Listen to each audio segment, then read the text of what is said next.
Bienvenue sur l'allumeur de Réverbère.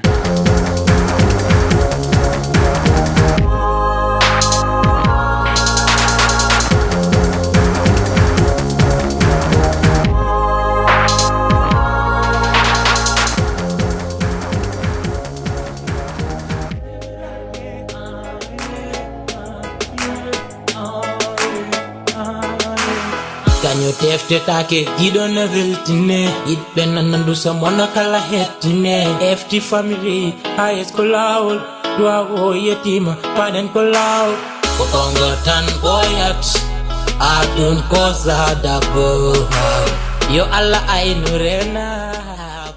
Bonjour à toutes et à tous. Vous écoutez un extrait du morceau Allah Wadi Men, ce qui signifie en langue poulard « c'est Dieu qui nous a réunis » du groupe de rap mauritanien Force Tranquille.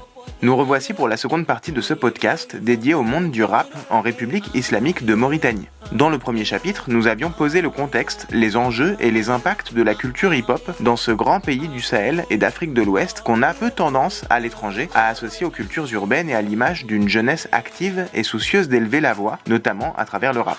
Aujourd'hui, je vous propose d'affiner le sujet avec le témoignage de deux artistes rappeurs mauritaniens, en commençant par une rappeuse, Ndat Bouwane, qui nous a reçus chez elle le 27 janvier 2020 dans le quartier Netek, dans la commune d'Elmina, à Nouakchott, la capitale. Très bonne écoute. J'ai commencé à faire le rap, c'était pas parce que je l'ai fait parce que je voulais être rappeuse ou artiste ou être célèbre, non pas du tout. En fait, j'avais un message à véhiculer. Il y avait une dame qui était à côté de chez nous, chez mes grands-parents à Rosso, Mauritanie. Elle avait vécu une histoire qui me tenait à cœur. En ce moment, j'étais vraiment petite, mais en tant que femme, je me voyais qu'il y avait pas mal de gens dans ce monde qui vivaient ça. Et jusqu'à présent, des années plus tard, les femmes aussi, ils vivent toujours cette histoire. Donc, j'avais un oncle qui est rappeur, qui s'appelle Lerguisen du groupe LSK. Je suis venue le voir, je lui ai suggéré de faire un son sur ce thème. Même c'est moi qui l'avais écrit parce que je voulais qu'il le chante comme je l'avais écrit. Mais en tant qu'homme, en fait, je n'ai pas bien vu que le message a été en fait bien véhiculé. Le message n'a pas été véhiculé. Donc j'étais découragée du résultat que ça a donné. Donc je me suis dit que je vais le faire. Mais en le faisant, c'était pas pour poursuivre une carrière en fait. Je l'ai fait, la chanson était top. Jusqu'à présent, je joue cette chanson. Il y en a d'autres personnes qui les réclament. J'en ai eu beaucoup de choses à travers cette chanson. J'ai eu même des homonymes. Puisqu'il y avait une femme qui avait vécu la même chose. Elle ne m'a pas vue, elle ne me connaissait pas. En ce moment, personne ne me connaissait. Et elle était de Bogué. Elle m'a donné le nom de sa fille juste à cause de cette chanson. Donc, je me dis que le message a été bien fait. Ça s'est bien passé. C'est comme ça que les gens ont commencé à m'appeler pour des prestations et tout ça. Et j'avais toujours, bien sûr, l'amour de la musique. Et je me suis dit, donc, comme aujourd'hui, j'ai su à faire ça, j'ai relevé un défi. Donc, je peux être une voix porteuse. Puisqu'il y a pas mal de gens dans ce monde qui parlent et que personne n'entend ce qu'ils disent. Mais moi, alhamdoulilah, Rabbil Alamin, j'ai la chance que quand je dis ou je fais une chanson ou quand je parle, ça fait le travers de beaucoup de personnes. Ça éduque, ça change, ça fait beaucoup de choses. Donc je me suis dit que je vais être une voix porteuse pour la population en fait. Ok. Toi de base, t'es de Rosso et t'es venue à Nouakchott après ou comment? Ouais, en fait, ma mère, elle est rossessoise. Elle est née là-bas. Nous, on est nés là-bas. Mais j'ai pas vécu trop de temps là-bas. Je suis venue à Nouakchott puisque dès tout petite, mes parents étaient venus à Nouakchott. Donc on est venus. En fait, Nouakchott, c'est la capitale. Pas mal. Personne n'habite ici. Personne n'est vraiment de Nouakchott, quoi. Personne n'est vraiment de Nouakchott, c'est la capitale. Donc pas mal de gens viennent et tout ça. Mais ça ne veut pas dire que tout le monde est de Nouakchott. C'est comme ça, mais je suis de Rosso. Mais il y a notre petite village, celle de ma mère, qui se trouvait à côté de Rosso et celle de mon papa aussi. Par exemple. Je suppose que les gens qui viennent vers toi parce que tu fais du rap, souvent ils te posent des questions sur alors être une femme dans le rap, nanana. Ça te saoule pas au bout d'un moment que les gens ils te rapportent toujours à les mêmes choses. Genre ouais, qu'en gros on pourrait juste te parler comme une rappeuse, c'est-à-dire te parler du rap, nanana. Franchement, parce que à chaque fois, avant d'accepter que tu sois une rappeuse, il y a des questions en fait qui t'énervent en fait. Ils ne te voient pas à ta juste valeur. Pourquoi Pourquoi ils ne peuvent pas accepter que la Mauritanie a une rappeuse tout Ouais. court? Mais il faut toujours ou quelque chose derrière ça. C'est vrai aussi, je le comprends parce que c'est dû à notre coutume. Parce que coutume mauritanienne, on dit qu'on est un pays république islamique. Ouais. Donc la voix de la femme est toujours basse. On ne voit pas la femme réclamer ses droits ou parler. Maintenant, en tant que rappeuse, tu es sur scène, tu as le micro, tu parles fort, tu fais véhiculer des messages dont certains ils disent que la femme n'a pas le droit de ça. Donc quand tu le fais, ils disent que ce n'est plus la Mauritanie en fait. Alors que ça a toujours été la Mauritanie, mais certaines personnes se sont focalisées sur des réalités qui n'existent même pas ici. Mais en plus, des femmes chanteuses, il y en a en Mauritanie. Oui, il y en a. En fait, nous, on était genre... ici, ceux qui chantent, comme ça, c'était d'autres pays. Il n'y a que les griots qui ont le droit de chanter. Et que moi, je ne suis ni griot, ni tout ça. Donc, ça leur fait bizarre. Parce que dans ma famille, je suis la première de toutes les descendants à chanter. Parce que tu vois, il y a une image des rappeurs comme quoi c'est des bandits ou je sais pas quoi. Bah, des fois, c'est difficile d'assumer, tu vois, d'être dans le rap. Et toi, tu peux avoir une difficulté en plus, qui est le fait d'être une femme dans le milieu du rap. Mais en écrivant la question, tu vois, je me disais, mais en fait, peut-être que ça la saoule, qu'à chaque fois, on lui pose la question, bon alors, une femme dans le rap, nanana, Ouais, ça plutôt me que de te saoule. poser des questions sur le rap, tu vois. Ça me saoule, mais que faire? Tu rencontres tes fans un peu, c'est quoi ton public en fait? C'est les jeunes du quartier là? C'est comment? Non, en fait, dans le même quartier où j'habite là actuellement, je connais pas... Alors, je précise juste pour les gens qui écoutent, Ouais. c'est qu'on est dans le quartier, on est à 6e ici. Non, Netec. Netec, ouais, Ouais. dans la commune d'Elmina, donc qui est, bon, pour Ouais, commune dire un d'Elmina, peu, bien c'est un quartier un peu Ouais. périphérique à Nouakchott. Ouais, en fait, les gens me connaissent d'ici et partout même. Donc, j'ai des fans, des fois, qui débarquent ici à la maison, qui viennent uniquement me voir parce que ils m'adorent. Ah, ils viennent aiment. te chercher pour le rap. Oui, Ouais. ils viennent juste me saluer. Des fois, certains viennent juste pour prendre des photos avec moi. J'ai mon studio. Des fois, certains viennent aussi au studio pour prendre des photos ou quelque chose de ce genre. Et du coup, justement, je voulais te demander, toi, t'enregistres où? T'as un studio où tu peux Ouais, enregistrer? avant j'enregistrais dans d'autres studios, Ouais. mais maintenant, alhamdoulilah, puisque j'ai pas mal eu de difficultés en tant que femme dans les studios. Pourquoi? Des- Parce qu'il y a des gens, ils veulent pas t'enregistrer ou Non, quoi? c'est pas ça. Tu viens, au lieu de me voir la rappeuse, non, ils voient la femme qui aime en moi. Donc, typiquement, Mauritanie, tout le monde sait qu'ils aiment séduire, ils disent que c'est un pays islamique, oui. Mais il y a des propos, on te fait des propositions qui t'énervent. En Ouais, fait, ils te ils ne te voient dragouillent, plus ouais. comme une femme, ils te voient un peu... Excusez-moi du terme, comme une prostituée, je peux dire. Tu sais pourquoi? Tu viens dans un studio, tu as ton argent. Maintenant, ils commencent à te faire des avances de n'importe comment. Ça m'énervait. Après, je sors énervée. Ouais, puis toi, comme tu vas enregistrer, il te coince un peu, quoi. Enfin, il essaye de te coincer, Non, quoi. oui, essaye de faire ça. Mais, tu sais, aucun homme n'est dupe.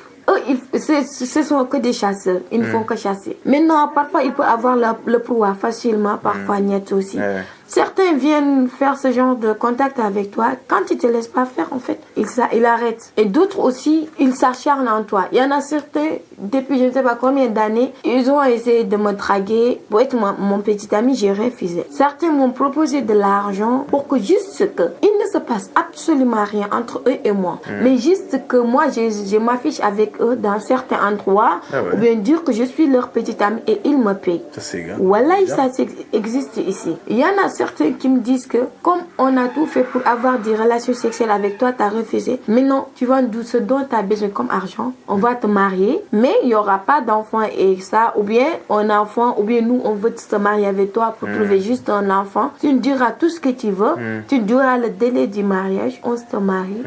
Et après, on Tu connais couche. d'autres, tu connais d'autres rappeuses? Oui, je connais. En fait, il y a d'autres rappeuses qui sont ici, mais ce qui me plaît pas assez, je me dis pas que c'est pas aussi encore leur moment ou bien qu'ils ne sont pas aussi tenaces que moi. Puisque avant moi, il y avait pas mal de rappeuses qui étaient là avant ma génération. Tu peux dire quelques noms de rappeuses? Il y avait les filles du Bled, il y avait FD 92, etc.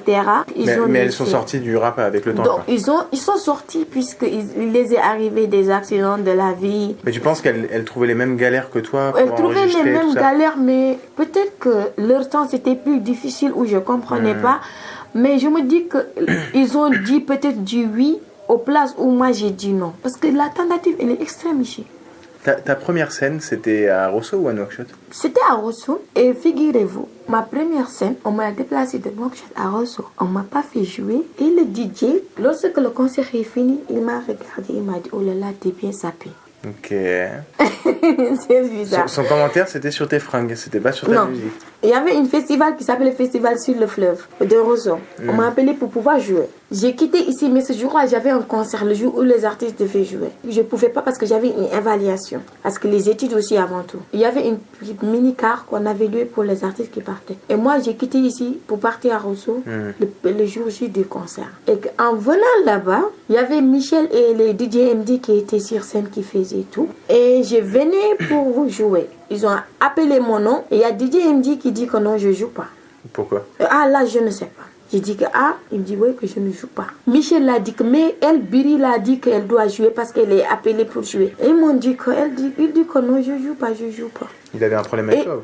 Je ne sais pas parce que moi, je n'étais même pas dans ce monde. J'avais que ce son dont je te parlais, mais j'étais même pas une artiste.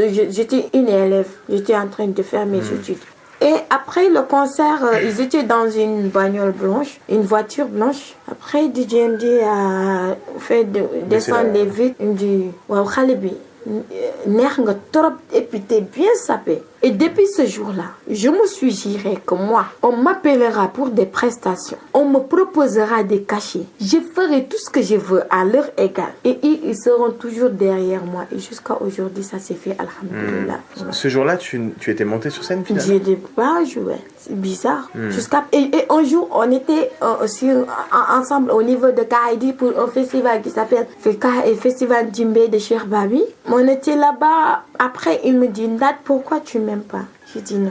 Je ne sais pas que je ne t'aime pas. Tu te rappelles la fille que tu avais dit qu'elle ne va pas jouer jusqu'à qu'aujourd'hui tu es sur le platine, tu es là, tu es fan d'elle, tu l'appelles pour des programmes. C'est cette fille qui est là. Il me dit qu'il a oublié. J'ai dit c'est pas parce qu'on a la force de pouvoir écraser certains qu'on doit les utiliser. Et surtout pour une femme. Donc je peux dire que c'est ce domaine j'ai un peu galéré. Donc le fait d'avoir un problème dans les studios et tout ça, c'est ça qui m'a poussé à pouvoir aller au Sénégal, faire une étude d'ingénieur de son, revenir, ouvrir mon propre studio, surtout pour pouvoir aider, pour voir que certains gens ne vivent pas ce que j'ai su à vivre, surtout pour les femmes. Il est où ton studio? Mon studio, c'était ici vers Fort Ahmedi, là où vous étiez, mais maintenant je l'ai déménagé de là-bas, parce que là-bas, j'ai pris un autre appartement plus grand. Il y aura une partie d'enregistrement audio et il y aura une audiovisuelle concernant les photos et tout ça. Donc, je veux l'agrandir et parce que je suis en train de déposer une récépissé parce que je veux avoir mon propre festival. Je veux faire des formations parce que je voyage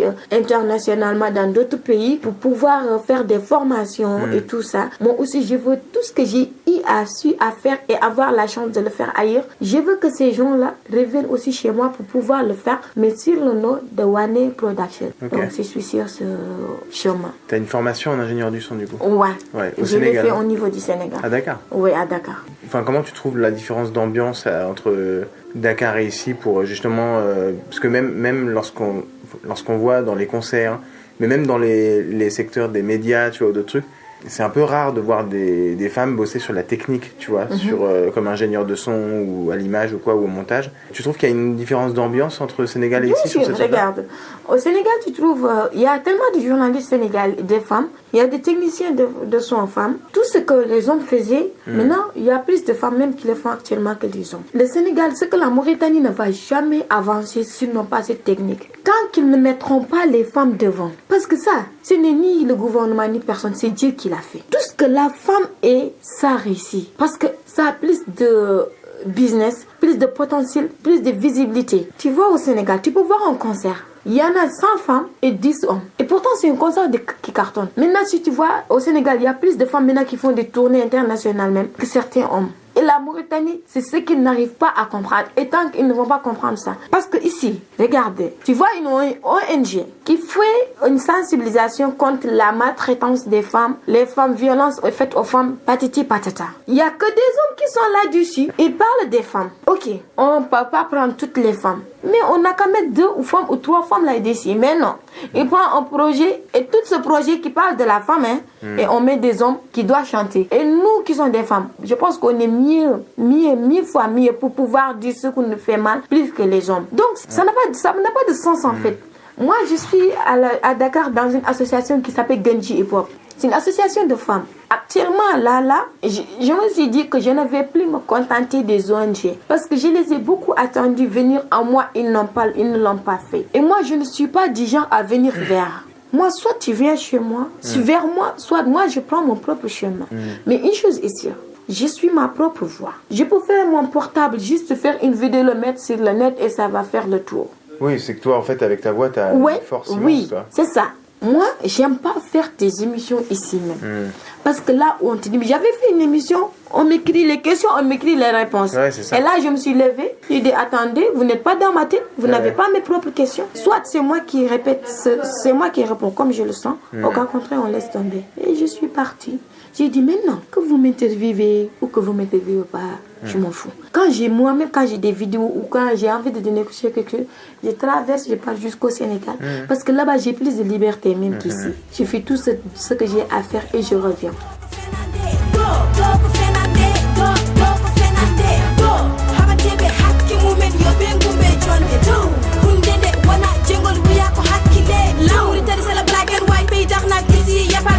On est dirigé par les plans, on dirait on rhyme du ours le banc. Notre système au bout du gouffre, le pauvre citoyen là-bas en souffre. Manque de compétences et de civisme.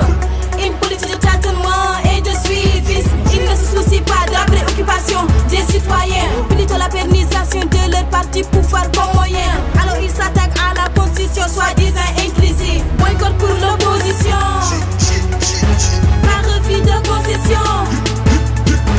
Sur cette nécessité exclusive. Pour moi, la femme, c'est la vie. Hein. Tous les ONG aussi, que je te l'ai dit, ça me fait chier de voir. Et les ONG sont là en train de faire quelque chose pour les femmes. Et il y a 0 femme là-dedans. Quand je vois droit de la femme, même qui est plus femme que Ndad, qui est plus femme que Tifa, qui est plus femme que l'autre sister. Et on prend un homme qui est là aussi, il se focalise toujours sur les mêmes personnes. Tel groupe d'artistes, tel 7 ou 5 femmes ont fait cette initiative. Ce sont ces mêmes têtes. Ils n'ont qu'à donner la chance à d'autres qui n'ont pas à le savoir. Parce qu'ils ne peuvent pas savoir les talents ou bien ce qu'ils peuvent rapporter tant qu'ils ne l'ont pas donné leur chance. Ils n'ont qu'à leur donner la chance de pouvoir savoir ce qu'ils ont à l'intérieur d'eux. Sinon, je vais commencer à les clasher. Moi, clash. Il y a peut-être des artistes aussi qui leur disent non, mais tu sais, il n'y en a pas trop, des rappeuses. Et après, comme ça, oui, c'est ça. Si je te dis que la Mauritanie ne sont pas solidaires, il n'y a pas de solidarité entre nous. Et tant qu'il n'y aura pas ça, avant, je ne faisais rien, je me focalisais juste sur ma musique. Mais maintenant, même en faisant des sons, je peux venir voir une sister, une photographe, pour pouvoir. Il y en a d'autres arts, parce que l'art, c'est pas juste la musique. Ouais, bien sûr. Maintenant, je suis en train de tchatcher d'autres terrains, les peintres, les artistes. Pour soutenir d'autres artistes. Oui, aussi, quoi. parce que on avait une conférence de presse. Ils ont dit qu'il y a une galerie d'art qui avait fait une expo et ils n'avaient trouvé 0 vente et il y avait peu de personnes. Parce que je le dis, parce qu'il s'est focalisé à son propre monde. Il n'a pas su mettre les artistes. Maintenant, quand tu fais ton galerie d'art, tu donnes 2 ou 3 invitations à un rappeur, une rappeuse. Tu vas voir le photographe, tu lui fais ça. Il faut toucher à tout. Quand nous, les arts qui se trouvent en Mauritanie, quand on fera comme ça, tout va se réussir. Oui, parce que toi, tu peux passer l'info sur ton Instagram. Oui, tout va se réussir. Mais quand chacun dit que je vais me focaliser juste sur mon métier et je m'en fous des autres, ça ne va jamais réussir. Moi, maintenant, je suis en train de faire... Il y a une vidéo qui va sortir. Je suis là en train de rapper. Il y a une femme qui fait du peinture, qui est une peintre, qui peint. Donc ça, c'est le mélange de 2 arts différents. Et pourtant, c'est le même monde. Ouais. Donc, quand on fera tout ça, ça va vraiment réussir. Je pense qu'il y aura un changement. Tu trouves que le rap, c'est une arme puissante pour faire passer tes messages? Oui, et surtout, ce qui me plaît là-dessus, c'est que ça commence à changer. J'étais pas là en ce temps-là. Mais on m'avait dit que avant, tu te disais que tu étais rappeur. Les gens ne te considéraient même pas. Même parfois, un rappeur pour voyager oublie quelque chose. Il dit que moi je suis un artiste, on dit qu'on s'en fout. Mais nous maintenant, quand on a des festivals dans la Mauritanie et tout, on a une voiture, il y a l'affiche et tout. On montre nos badges ou l'affiche, on lui dit qu'on est tel artiste En fait, maintenant, les autorités ont un tout petit peu maintenant peur des langues des rappeurs. Ouais. Donc, ils ont un peu... Donc, ça, je félicite trop de ça. Donc, un jour...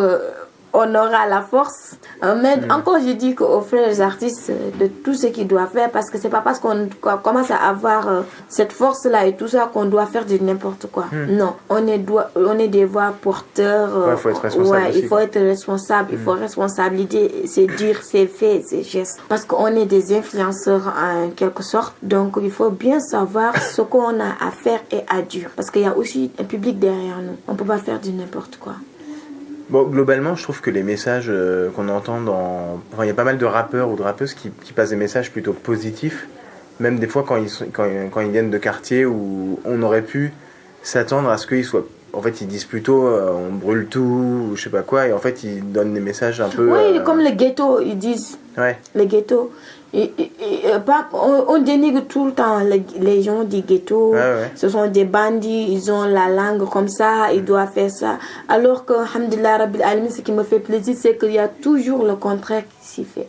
Parce qu'en fait, ce qui fait ça, c'est qu'ils ont un tout petit peu peur. Donc, à chaque fois, ils mesurent, certains mesurent, pas tout le monde, certains mesurent les conséquences de leurs faits et gestes. C'est ça.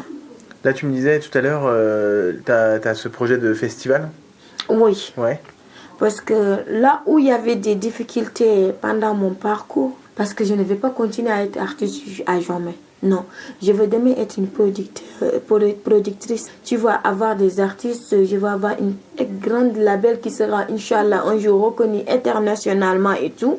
Je vais tout faire. En tout cas, avec l'aide d'Allah, Inch'Allah, ça peut se réaliser aussi. Ça peut ne pas se réaliser. Mais quel que soit Alpha, je ferai l'effort nécessaire pour pouvoir le faire.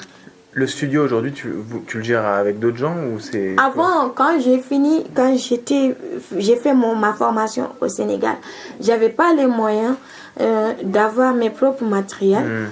J'étais en train de travailler avec un ami. Je travaillais là-bas, j'ai enregistré, j'ai mixé le soir comme le matin. Parfois, je descendais tard la nuit, après je revenais. Mais au fil et à mesure du travail, on est arrivé dans un stade où on s'entendait plus. Mes réalités et ces réalités étaient diamétralement opposées. Donc, je lui ai dit que moi, je vais prendre mon propre chemin, mon propre envol. Et même aussi, en venant là-bas, avant même de commencer l'enregistrement, je lui ai dit ça. Je vais commencer avec toi, mais je vais prendre mon chemin. Mais comme là, même actuellement, je n'ai pas encore la chance d'avoir ce dont j'ai. Donc pour l'instant, je vais faire mollo jusqu'à pouvoir le faire. Donc avant, je travaillais là-bas, on travaille 50-50. Finalement, je suis sortie, là, je suis en train de faire mon propre studio. Maintenant, je vais intégrer l'audiovisualité, réaliser des vidéos. Je peux même faire mon propre interview. Tu sais, quand on a les matériels qu'il faut pour moi, rien ne peut nous stopper. Les idées sont là, elles sont, alhamdulillah, rabbil alamin, nombreux et tout ça. Donc, il nous manque juste les moyens. Et une seule femme qui veut faire tout ça, ça va pas être facile du tout. Je dis merci à Alassane Thiam parce que franchement, c'est un gars cool, c'est un ami. À chaque fois que je veux faire quelque chose, je lui dis, même les moniteurs de mon studio, je lui dis, comme lui c'est un ami, je l'impose. Alassane, c'est à toi d'acheter ces moniteurs et tu vas me les acheter.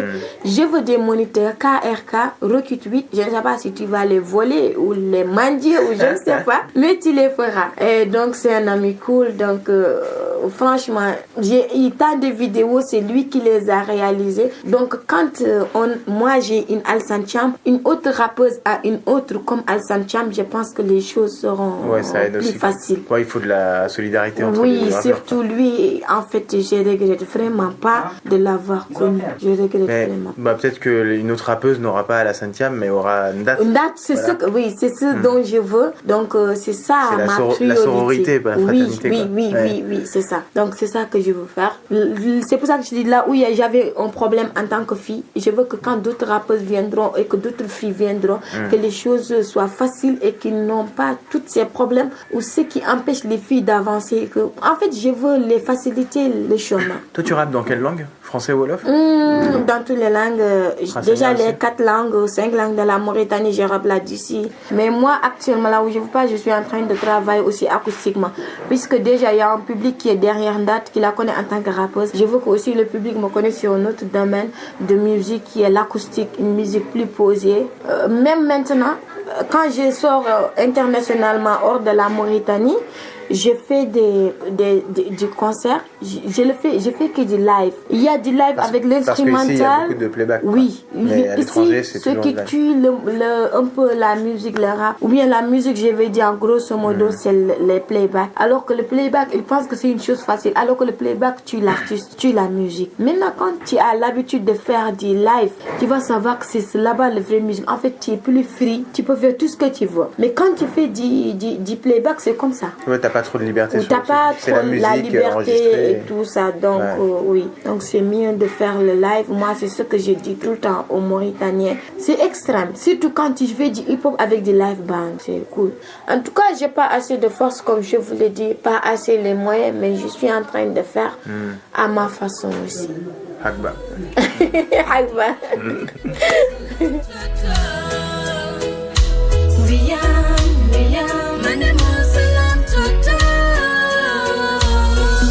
The boys say nadi Monday to Wednesday.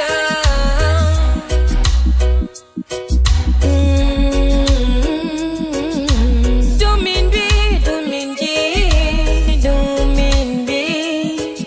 No why you want it for? Kalka wana gongo booty. Kalka wana foof at in me Joe. Kalka wana foof at in me Joe. Atuna nyibaki koko bari.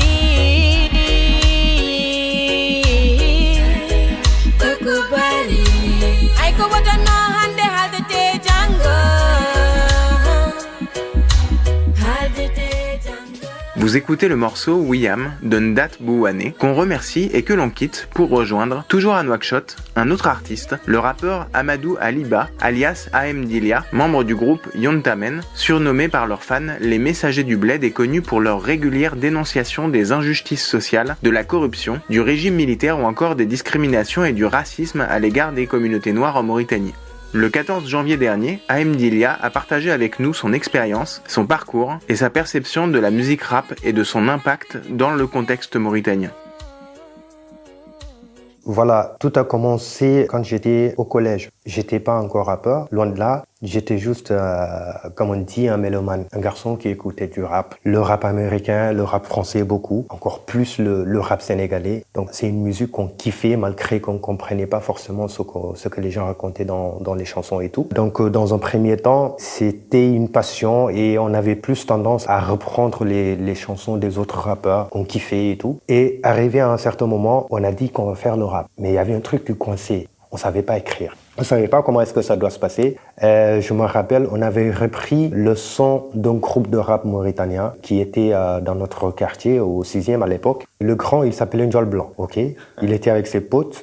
C'est un grand du coin. On a repris leur son et on l'a joué à la fête de la musique. Je pense que c'était en 98. On était encore très très jeunes. Et quand on est descendu de la scène, on l'a rencontré. Bah écoute, il savait pas qu'on avait pris son son, quoi. Tu vois un peu. Et moi, j'avais honte, hein. Et en même temps, j'étais content parce que je venais de, comme les gens disent, je venais de cartonner. Toi, t'étais dans quel quartier à ce moment-là? J'étais au 6e arrondissement. Et quand on l'a fait, on a kiffé, on a fait notre première scène. Et puis on a dit, bah écoute, maintenant on va commencer à faire du rap. Ouais. On était un groupe et on s'appelait BND. BND, ça veut dire Bamtare Namdi Kodental. Littéralement, on ne pourrait se développer sans l'union ou la solidarité, si tu veux. Donc voilà, on a commencé à faire de l'apprentissage en termes d'écriture. On commençait à écrire de gauche à droite. C'était parfois bon, par moments moins bon. Donc au fur et à mesure que nous essayons d'écrire, moi je sentais qu'il y avait de l'évolution dans ce que nous faisons. Donc au départ, c'était juste pour faire de la musique parce qu'on aimait la musique. Au lycée, on a continué à le faire. Après, j'ai eu le bac et moi, je suis parti au Sénégal. Les jeunes sont restés là. À l'époque, on était 4. Je rentrais de temps en temps pour les petites et les grandes vacances, hein. Puis, comme j'ai eu la chance de continuer mes études, donc du coup, c'était plus facile pour moi d'écrire un texte qui est assez réfléchi, qui a un thème, qui a du contenu, de la matière. Maintenant, il fallait trouver les bonnes syllabes, les bonnes rimes, le bon rythme et la bonne musique. on a acquis un certain bagage intellectuel qui nous permet un peu d'aller sur certains plateaux et de défendre nos idées, de participer à des débats, de participer à des initiatives en tant qu'artiste, mais aussi en tant qu'intellectuel, vous voyez un peu. Donc, on combinait un peu les deux pour pouvoir avoir quelque chose de plus lourd, comme on a l'habitude de l'appeler. Nous, par exemple, notre premier son, on l'a créé dans la rue. Hein. Ouais. C'était dans notre quartier. Devant la boutique, elle était fermée, il y avait de la lumière. On a pratiquement passé la nuit là-bas à écrire des refrains. Ce soir-là, on a écrit que des refrains, il n'y avait pas de couplets. Et tiens-toi bien, on en a écrit une vingtaine. Ouais. Tu vois un peu? Ouais. Donc voilà, c'est comme ça que ça a commencé. Mais arrivé à un certain moment, après les années 2002, 2003, 2004, 2005, on s'est dit, bah écoute, je pense qu'avec le rap, on peut aller beaucoup plus loin et ne pas faire que de la musique, quoi. Il peut nous servir d'outil d'expression, c'est-à-dire quelque chose qu'on va utiliser pour parler au peuple. Parce que aussi, en tant que citoyens, nous voyons comment la société était un peu ficelée. Ouais, parce que vous êtes le peuple aussi. Voilà, on est le peuple. On était dans le ghetto, donc on voyait tous les jours des problèmes, tant au niveau politique, sociopolitique, des problèmes sociaux surtout. Au quartier, c'est toujours des trucs. Et il y avait énormément de problèmes de sensibilisation autour des problématiques qui nous interpellent directement, telles que la santé, l'éducation. Ouais. Ça, je fais une petite parenthèse là-dessus, mais c'est vrai que pour les gens qui connaissent pas Nouakchott, quartier 6e, c'est quand même un des quartiers qui a été vachement délaissé par les pouvoirs publics. C'est quand même un quartier qui est réputé pour avoir des problèmes de sécurité, exactement, etc. Exactement. Même jusqu'à aujourd'hui, ça évolue pas forcément dans le bon sens. Enfin, moi, je voyais la dernière législature, il y a 5e, 6e, il y a même des écoles publiques qui ont fermé, qui ont été vendues par l'État. Et par exemple. C'est vraiment complètement délaissé, quoi. Ouais, par exemple. Mais du coup, le rap, il doit prendre en fait, c'est un outil c'est un outil qui est très puissant. Voilà, hyper puissant. Nous, on a eu de la chance parce que on a été très chanceux de grandir au 6e et de ne pas finir comme la plupart de nos frères, en prison ou tout simplement au cimetière. Qu'est-ce qui se passait? Là-bas, les jeunes, ils n'ont pas forcément accès à l'éducation. Ils n'ont aucun métier. Donc, du coup, ils sont laissés à eux-mêmes. Et il y en a qui s'adonnent à de la consommation de produits illicites, qui se droguent tout simplement, et qui sont armés avec des armes blanches généralement, et qui s'entretuent. Et l'État ne fait pas quelque chose pour récupérer ces jeunes-là. Donc nous, on se disait, bah écoute, ces jeunes ont besoin de soutien, ces jeunes ont besoin qu'on les parle. Là, aujourd'hui, ces jeunes, ils n'écoutent que les artistes rappeurs, quoi. Ils n'écoutent pas un politicien qui vient raconter sa vie. Oui, mais d'ailleurs cette violence-là, on la retrouve des fois jusque dans les concerts de rap. Exactement. Où les fans des rappeurs... C'est très répandu. Et c'est pourquoi, en partie, il y a moins de production à Nouakchott que dans le temps. Aujourd'hui, moi, j'organise un concert. C'est un pote qui me dit, bah écoute, je veux venir à ton concert, mais j'ai peur. C'est soit on va me piquer mon téléphone, soit on va m'agresser ou un truc du genre. Tu vois un peu, c'est compréhensible. Donc, il y a des problèmes à chaque niveau. Et moi, je pense que c'est une problématique aussi qui mérite que les gens s'attardent là-dessus afin de trouver des solutions. Ouais. Parce qu'on ne peut pas continuer à faire du rap, on ne peut pas continuer à vouloir parler à ce public, alors qu'on ne peut pas les appeler quelque part justement pour faire un spectacle ou autre chose. Tu disais la première fois que vous êtes allé sur scène, qu'en fait vous parliez de l'union. Oui. Mais c'est que en fait vous étiez dans un quartier qui est tellement délaissé. Et comment on trouve l'inspiration pour parler d'union alors qu'en fait ça donne plutôt envie de dire on va foutre le feu. Parce que ailleurs le rap ça a des fois été l'expression d'une révolte. Même, tu vois, ce matin, j'ai regardé sur Facebook, sur ta page, t'as posté R comme pour le rap, A comme authentique et P comme positif. Comment vous trouvez l'inspiration pour tourner cet outil dans quelque chose de positif qui parle d'union, tu vois, Bon, voilà, au départ, en plus de tout ce qu'on voyait, c'est-à-dire qu'on a eu la chance de kiffer des groupes qui faisaient le rap comme on le sentait, en fait. C'était au départ, comme je l'ai dit tout à l'heure, au départ c'était que de la musique. Mais après on a compris qu'on pouvait l'utiliser comme outil pour dénoncer, pour revendiquer, sensibiliser, vous voyez un peu, pour communiquer. Alors maintenant, il faut trouver un équilibre entre ce que tu veux faire passer en contenu ou bien en termes de message et ce que t'offre l'outil qui est le rap. L'outil qui est le rap, c'est des rimes, c'est des rythmes, vous voyez un peu, c'est des instrus, c'est des cross-caisses et toutes ces histoires-là. Donc il faut mélanger le tout, mais il faut faire un bon mélange, joindre l'utile à l'agréable. Ah ouais. Donc très tôt, nous, on a compris qu'il fallait aborder le rap d'une certaine manière. Parce qu'au départ, déjà, c'était pas facile avec les parents. Bon, maintenant, vous voulez être des vagabonds, c'est ce qu'on nous disait. Les premiers mois, les premières années, c'est ce qu'on nous disait. Ça, ta famille, elle t'entendait des trucs comme ça? Oui, au départ, mais voisins, voilà, pourquoi tu fais du rap? Donc au départ, parti, il dit mais j'aime le rap. Mais après, je disais aux parents, bah écoute, mon père c'est un syndicaliste, ma mère elle fait de la politique. À un moment, je leur ai dit, bah écoutez, toi tu as choisi le syndicat, elle est politicienne. Qu'est-ce que vous faites? La maman, elle fait de la politique tous les jours. Qu'est-ce qu'elle veut? Elle veut chercher une vie meilleure pour les Mauritaniens, des solutions aux problèmes que rencontre le peuple mauritanien. Bah nous, c'est pareil, on a choisi le rap pour faire passer nos messages. Ouais. Tu passes aussi des messages qui sont un peu politiques aussi, même si c'est pas partisan. Oui, voilà, exactement. C'est pas voter pour machin, mais non, tu passes des messages de revendication. Exactement, exactement. Aujourd'hui, bah écoute, j'ai pratiquement plus rien à prouver à ma famille. Elle a vu que j'ai fait des vidéos, j'ai fait des interviews, beaucoup de plateaux. Tout le monde parle du groupe. On a sorti des tubes qui ont fait le tour du pays, et le tour du monde. Donc là, ils comprennent mieux.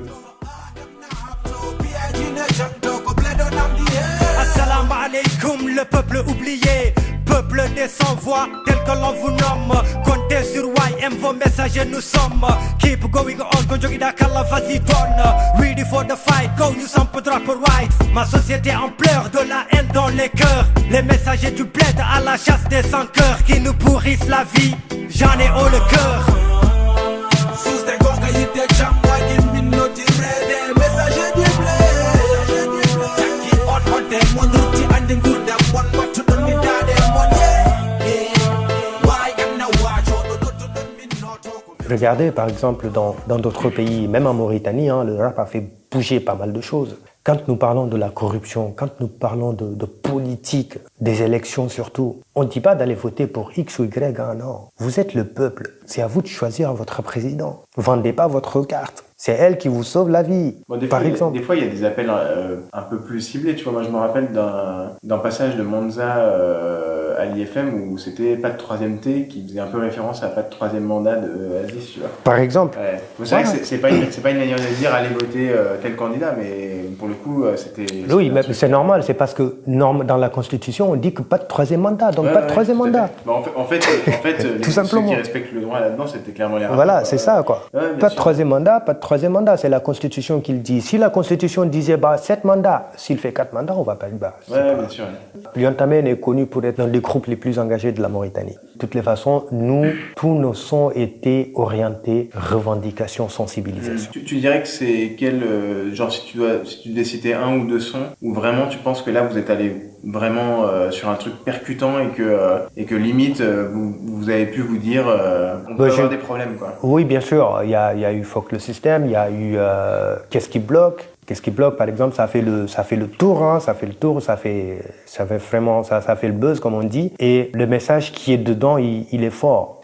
On se pose la question. Ouais, vous mettez vous mélangez les langues aussi. Oui, on mélange les langues. Par exemple, moi, je rappe en poulard, en français, en wolof. Il y a César qui rappe en français, en soninké et en poulard aussi. Ouais, donc à la fin, toutes les langues se retrouvent aussi. Toutes les langues se retrouvent. Le contexte communautaire, il est assez particulier aussi en Mauritanie.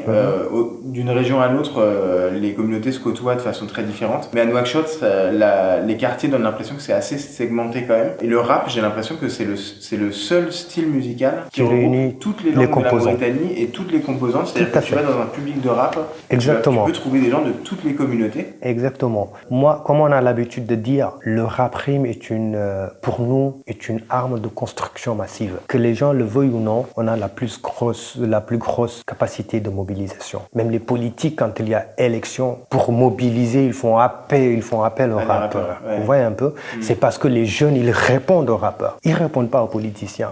Ils répondent plus aux conférences ou aux ateliers dans des hôtels, non. Ça les intéresse pas. Ce qui les intéresse, c'est le rap. Alors, pourquoi pas utiliser le rap pour faire passer ce dont nous voulons faire passer?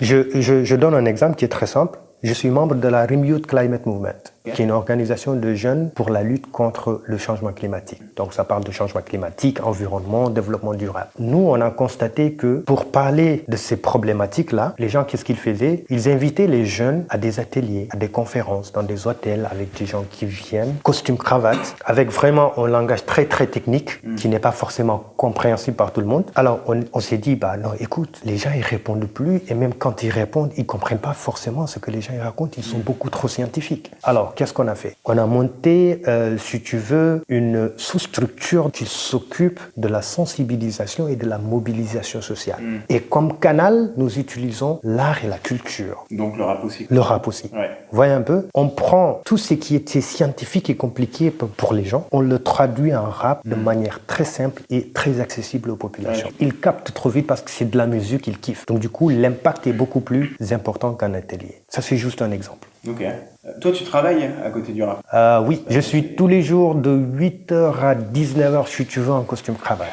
Ouais, je suis de formation, je suis ingénieur en informatique. Je viens d'être certifié en gouvernance et management des systèmes d'information, COVID-5, il y a 2 mois. Et je suis auditeur interne et auditeur des systèmes d'information de banque. Est-ce qu'on peut vivre du rap en Mauritanie aujourd'hui? C'est pratiquement pas possible. Ou quand même, tu ne seras pas millionnaire, hein, je te promets. Il y a beaucoup de... Parce que nous n'avons pas encore l'industrie musicale en Mauritanie. Et nous avions une initiative qui a été sabotée, qui a été malmenée. C'était la reconnaissance des arts urbains en Mauritanie. Ça doit passer par là, parce que tant qu'on n'est pas reconnu au niveau du ministère de la Culture, on ne peut pas avoir de projet concret pour que les artistes rappeurs puissent vivre de leur art. C'est pratiquement impossible. Il n'y a pas cette industrie musicale, c'est-à-dire il n'y a pas le cadre, il n'est pas là encore en Mauritanie. Alors qu'au Sénégal, tenez-vous bien, ils veulent passer à un budget d'1 milliard rien que pour les cultures urbaines.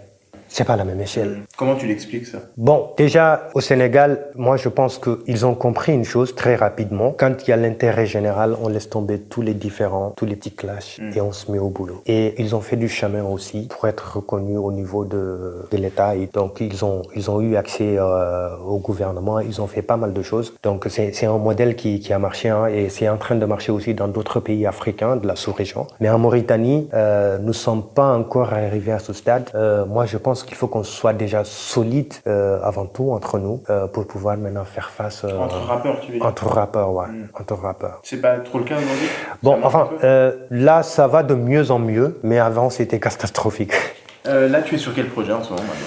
Bon, depuis très très longtemps, nous avons un projet d'album pratiquement prêt où si on veut dans les répertoires de Yontamen, on peut enterrer 2-3 albums rapidement. Mais c'est nous qui ne l'avons pas voulu le sortir parce qu'à mon avis, c'est pas le moment. C'est pas le moment parce que quand tu le sors, nous on s'est dit, quand tu sors un album maintenant, tu le sors, les gens ils vont kiffer et puis après ça s'arrête là. À mon avis, il y a un autre travail qu'il faut faire. Il y a d'autres balises qu'il faut mettre en place. Pour moi, il y a la reconnaissance des cultures urbaines, qui est l'affaire de tous. Deuxièmement, il y a cette problématique de violence. Ça ne sert à rien de faire des productions si on peut pas, de faire des albums si on peut pas se produire quand on veut et comme on veut en Mauritanie. Pourquoi? Parce que il y a des problèmes de violence. Moi, je pense aussi que c'est une problématique qu'on doit prendre au sérieux et le régler tous ensemble. Et les artistes ainsi que les collectivités locales, le gouvernement, tout le monde, quoi. Les populations. Ça, c'est hyper compliqué. C'est hyper compliqué. Vous pouvez appeler les jeunes qui vous écoutent à... Voilà, c'est ce qu'on fait. Voilà, c'est pourquoi on a fait le son Stable Violente. Mais bon, la délinquance, elle ne dépend pas de vous, c'est ça le problème aussi. Non, ça ne dépend pas de nous, mais arrivé à un certain moment, je pense qu'elle est excessive. Je ne dis pas qu'il y ait plus de délinquance, mais au moins qu'on minimise, quoi. Oui, bien sûr. Tu vois un peu. Donc il y a beaucoup trop de délinquants, beaucoup trop de jeunes qui ne vont pas à l'école, qui n'ont pas de taf, qui passent tout le temps à boire de l'eau de roche ou bien à fumer des pétards. Quand vous faites des concerts, tu sens que niveau sécurité, les autorités elles font un peu ce qu'ils font pour que ça dérape pas aussi? Vous voyez un peu, ici c'est compliqué. Niveau sécurité, bon, les autorités, ils font pas grand-chose. À mon avis, ils doivent avoir une procédure qui va permettre à chaque acteur culturel qui fait un spectacle d'avoir de la sécurité, d'avoir quelque chose de l'État qui pourrait assurer la sécurité de son spectacle ou autre chose. Vous voyez un peu. Maintenant, ce qui se passe, c'est quoi? Les gens ne nous envoient pratiquement pas de sécurité. Quand tu veux faire un spectacle, tu coupes une autorisation que tu payes. Après, tu te débrouilles tout seul. Donc, qu'est-ce que tu vas faire? Tu vas engager une boîte qui est dans la sécurité. Et parfois, ça ne le fait pas parce que c'est quoi? C'est 3, 4, 5 bonhommes qui ne peuvent pas assurer la sécurité. Qui ne peuvent pas vraiment forcément assurer la sécurité. Alors que normalement, moi, l'autorisation ou, je sais pas, la sécurité, ça peut être pris en charge, je sais sais pas, par l'administration. Ah ouais, qu'on dise, bah voilà, on veut un concert, ce que nous voulons, c'est la sécurité. Vous faites quel type de concert? Ouais. On évalue et on va voir quelle est la sécurité qu'il faut. Maintenant, en fonction de ça, s'il y a quelque chose à payer, bon, même si c'est de manière symbolique, on paye. Et puis la sécurité, elle vient, quoi. Et c'est toujours sérieux quand il y a des flics, quand il y a des gens qui ont des brassards rouges. Ouais, bien sûr. Est-ce qu'il y a un dernier message là que tu veux passer, un cri du cœur pour les gens qui nous écoutent, soit qui ne sont pas mauritaniens, soit même pour les jeunes mauritaniens qui nous écoutent? Pour les jeunes mauritaniens, et moi je fais un gros big up à la nouvelle génération qui a beaucoup de talent, mais qui a besoin d'être accompagné, qui a besoin d'être coaché et qui a besoin d'être soutenu surtout. Parce qu'il y en a eu encore des talents avant eux, mais après, ils n'ont pas eu ce qu'ils méritaient dans le rap. Donc, ce que je conseille à ces jeunes, c'est de revenir un peu sur terre, d'être conscients qu'ils ont du talent et que c'est quelque chose à ne pas gâcher. Comme on dit, il y a une phrase qui dit que tout seul, je vais vite, ensemble, nous allons loin. Si je te dis un truc, par exemple, il nous arrive d'aller en concert, surtout à l'intérieur, au village. Et comment vous êtes reçus au village, tu vois, parce que au village, Nouakchott et l'intérieur, c'est quand même des ambiances différentes. Oui, c'est des ambiances différentes, mais ils kiffent toujours la même musique. Moi, je dirais même que des fois, tu as l'impression que tu es plus kiffé, tu es plus écouté, tu es plus consommé au village qu'à Nouakchott. Et la question que tu te poses, moi, je me pose, mais attends, comment vous faites pour avoir les sons? Ah ouais. Quelqu'un te dit, je fais à Moritel, je paye 100 au Guilla, je prends tes sons. Genre sur une clé USB ou... Ouais, j'ai dit, moi, j'ai jamais vendu mon son. À moi, on me les vend à 100 au Guilla, Moritel. Donc il y a des gars qui se font du blé sur ta musique aussi, quoi. Tout à fait. Tout ça, c'est parce qu'il n'y a pas le cadre, il n'y a pas de droit d'auteur, il n'y a absolument rien. Donc, on ne peut pas gérer ça pour le moment. Alors, ces jeunes-là, ils ont la possibilité de faire carrière et de très belles carrières en hip-hop, en rap. Mais s'ils ne font pas attention, ils vont tout simplement passer par là où leurs aînés sont passés. C'est-à-dire que, je donne un exemple. Sans innover, tu veux dire, sans apporter quelque Bon, chose de pas que sans innover. Arrivé à un certain moment, il faut que les gens arrêtent de faire de la musique rien que pour faire de la musique. Parce que pour faire de la musique, tu as besoin d'une industrie. Pour faire de la musique, tu as besoin d'un cadre. Pour faire de la musique, tu as besoin de projets concrets que tu dois mettre en œuvre. C'est pourquoi les autres pays sont partis et nous ont laissés derrière, en fait. C'est parce qu'ils ont des projets autour des cultures urbaines qu'ils mettent en œuvre et qui ont un impact réel sur la vie de tous les jours des artistes. Donc, arrivé à un certain moment, il faut qu'ils commencent à réfléchir. Il faut qu'ils commencent à réfléchir en mode projet, à écrire, à être accompagnés par des personnes, à être bien entourés pour pouvoir mettre en œuvre certains projets qui vont les aider à aller de l'avant. Parce que pour avoir accès à certaines scènes, bah écoute, la chance n'est pas donnée à tout le monde, peu importe le talent que tu as. Et malheureusement, il y a des jeunes ici qui ont du talent, mais après, il va laisser tomber la musique pour aller faire de la menuiserie ou de la mécanique. Tu sais pourquoi? Pour pouvoir nourrir sa famille. Ouais. Ça se passe, c'est pareil avec le foot, avec le basket. On a vu de gros footballeurs ici, mauritaniens, qui auraient pu être des Messi, des Chris, des Sadio Mané, mais après, il y a l'âge qui vient, ils sont pas accompagnés, ils n'ont pas le cadre, et puis après, ils laissent tomber. C'est du gâchis.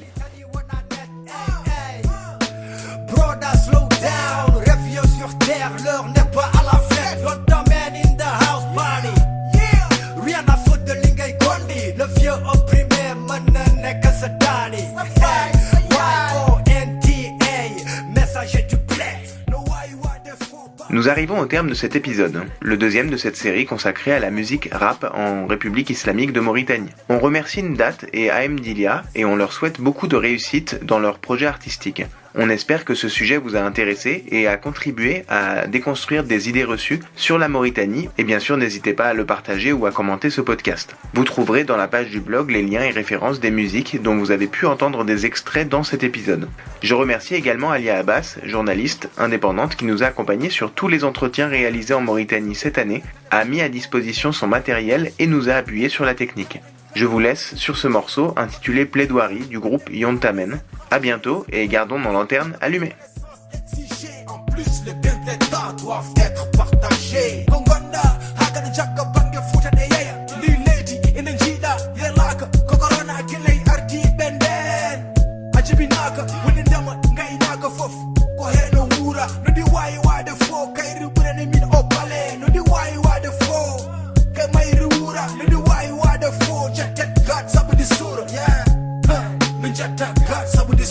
On n'est pas de soblette, on est soblette, on représente le peuple. Là on plaide, notre combat continue.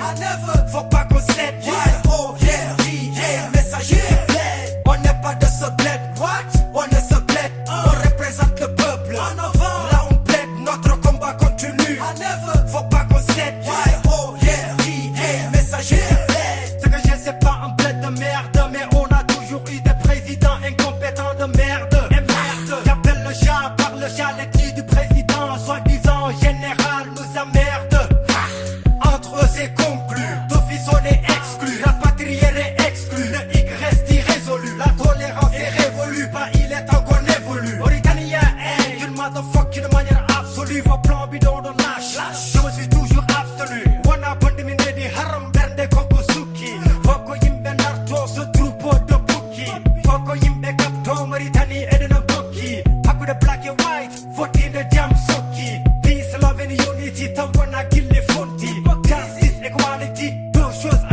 ce bled. What? On est ce bled. On représente le peuple. Là on plaide, notre combat continue. Faut pas qu'on cède. Messager du bled. On n'est pas de ce bled. What? On est ce bled. On représente le peuple.